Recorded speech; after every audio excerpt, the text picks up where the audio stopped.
7 لوگ ایسے ہیں جن سے قیامت والے دن نہ اللہ تعالیٰ کلام فرمائے گا، نہ انہیں پاک کرے گا، نہ انہیں عالموں کے ساتھ کھڑا کرے گا، تا وقت کہ وہ دنیا سے توبہ کر کے گئے ہوں۔ ان میں سے ایک شخص وہ ہے جو خود اپنے ساتھ نکاح کرتا ہے اور الاستمناء کرتا ہے، یعنی اپنے ہاتھوں سے یہ برائی کرتا ہے۔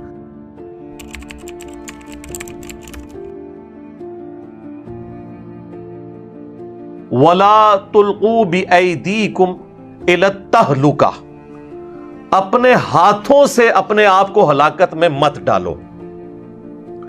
اگرچہ یہ آیت کا کانٹیکسٹ جو ہے وہ انفاق فی سبیل اللہ کے حوالے سے ہے،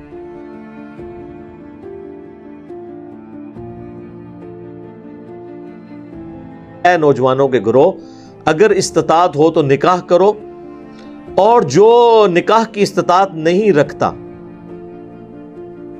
تو اسے چاہیے کہ وہ روزے رکھے، یہ چیز اس کی شہوت کو ٹھنڈا کر دے۔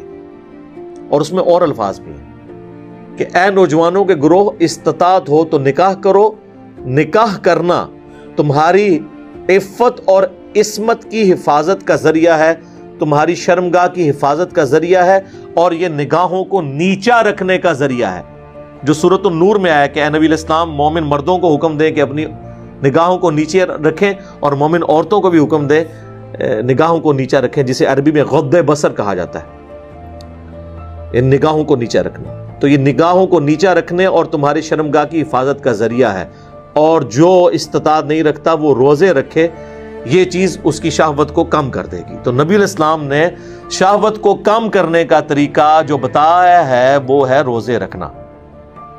اب ڈاکٹر ذاکر نائک نے اس حدیث، اب ان کے بالکل خلاف تھی، اس کو انہوں نے عجیب و غریب طریقے سے منطق کے ذریعے حل کرنے کی کوشش کی،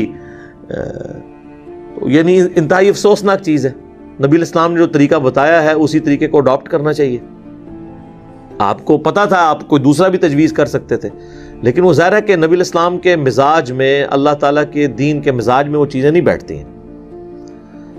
تو یہ بخاری اور مسلم کی حدیث بالکل واضح ثبوت ہے کہ کوئی شخص اس قسم کی ایکٹیویٹی کو پرفارم نہیں کرے گا جو خود ساختہ قسم کی ہوگی۔ جو طریقہ بتانا تھا وہ اللہ کے محبوب صلی اللہ علیہ وآلہ وسلم نے خود بتا دیا۔ اسی کو سپورٹیو ایک اور حدیث ہے صحیح بخاری اور صحیح مسلم میں۔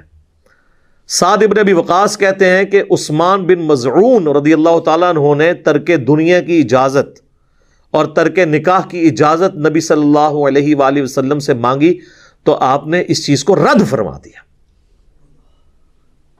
اور سعد ابن ابی وقاص کہتے ہیں کہ اگر اللہ کے نبی ہمیں اجازت دیتے تو ہمارا تو ارادہ یہ تھا کہ ہم اپنے آپ کو شہوت سے بچنے کے لیے خصی کر لیتے، سیکچولی ڈسیبل کر لیتے، لیکن اللہ کے نبی علیہ السلام نے ہمیں نکاح کی طرف ترغیب دلائی اور خصی کرنے سے منع فرما دیا۔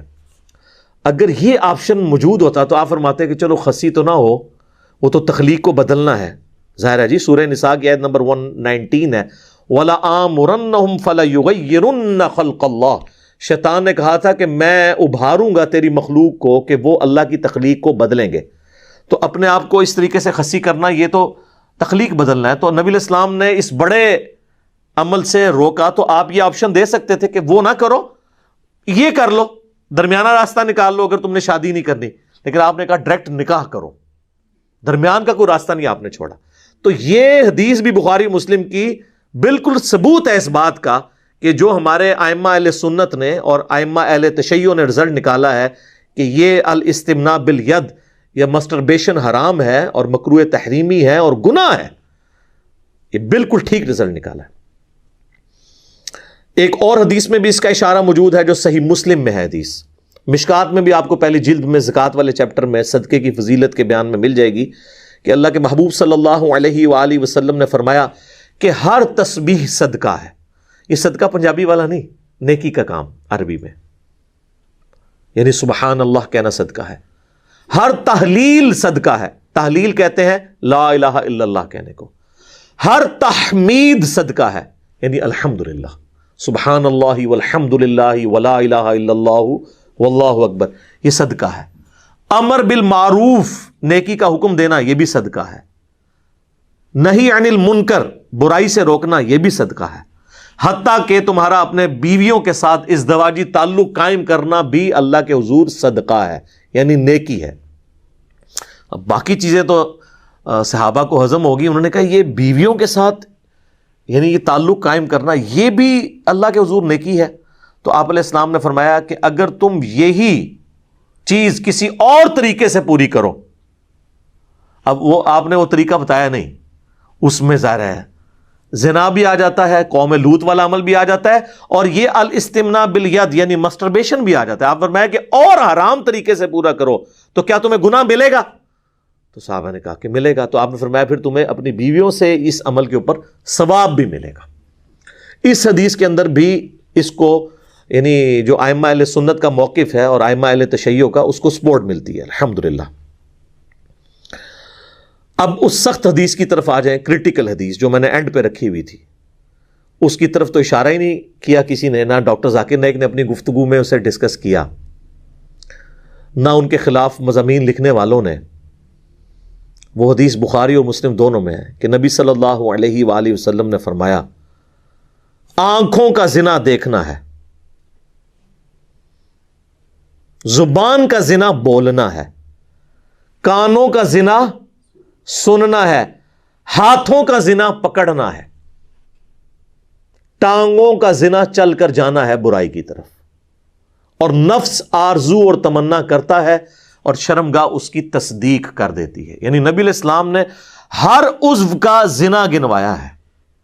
اب آنکھوں کے اوپر ذرا پوچھیں تو کہیں گے جی ہاں جی وہ بدنگاہی کرنا تو حرام ہے، سورۃ النور کے اندر بھی آیا ہے مومنین اور مومنات کو حکم ہے کہ اپنی نگاہوں کو نیچا رکھو، بلکہ اس میں تو وہ کہیں گے جی سورہ المؤمن کے اندر جسے سورہ غافر کہتے ہیں، اس کے اندر تو یہاں تک آیا کہ اللہ تعالیٰ آنکھوں کی خیانت کو بھی جانتا ہے، تو وہ کہتے ہیں وہ تو اس کے اندر آتا ہے، یہ سب کچھ حرام ہے۔ تو سر آنکھوں پہ نہ رکیں، آگے آپ زبان پہ بھی جائیں، زبان سے بے حیائی کی باتیں کرنا، آنکھوں میں بے حیائی کی ویڈیوز دیکھنا جو اس وقت سوشل میڈیا ایشو بن گیا ہے، کان سے برائی کی باتیں سننا، ہاتھ سے جو کام کرنا جو یہ جس کی طرف یعنی آج ہم ڈسکشن کر رہے ہیں جس ٹاپک کے اوپر ماسٹربیشن کے اوپر، یہ سب کی سب چیزیں اس کے اندر لائی کریں گی۔ اور پھر اس کو سپورٹیو ایک اور حدیث ہے جو صحیح بخاری کے اندر آئی ہے، مشکات میں بھی موجود ہے، بڑی مشہور حدیث ہے کہ اللہ کے محبوب صلی اللہ علیہ وآلہ وسلم نے فرمایا جو شخص مجھے 2 چیزوں کی گارنٹی دے دے میں اسے جنت کی گارنٹی دیتا ہوں، ضمانت دیتا ہوں میں۔ 2 چیزیں آپ نے فرمائی کہ 2 جبڑوں کے درمیان یعنی زبان، اور دوسری چیز 2 ٹانگوں کے درمیان یعنی شرمگاہ۔ تو شرمگاہ کی حفاظت میں ہر وہ چیز آئے گی جو شرمگاہ کی حفاظت میں اخلاقی طور پر اسے برائی کے طور پر ایکسیپٹ کیا جاتا ہے کہ یہ برائی ہے۔ ویسے تو غامدی صاحب بھی اکثر کہتے ہیں کہ تمام معاشرے میں جو اخلاقی اقدار ہیں وہ سب کو پتہ ہیں، تو سر آپ یہ جو اخلاقی چیز ہے اخلاقی برائی، اس کو برائی کے طور پہ سارے معاشرے کے اندر مانا جاتا ہے۔ میں میڈیکل چیزوں میں نہیں پڑھوں گا، ہمارے بعض علماء جو ہے نا وہ کہتے ہیں جی میڈیکلی اس کے بڑے نقصانات ہیں۔ سر میڈیکلی اس عمل کے ایکسیسو کرنے کے نقصانات ہیں، ہم اس کی جو حرمت بتا رہے ہیں کتاب و سنت کے دلائل کی روشنی میں بتا رہے ہیں۔ اگر آپ یہ کریں گے تو وہ تو میڈیکلی اگر کوئی شخص زیادہ اپنی بیویوں کے ساتھ تعلق قائم کرتا ہے تو وہ بھی ہم نے کئی ایکسپائر ہوتے دیکھے ہیں لوگ۔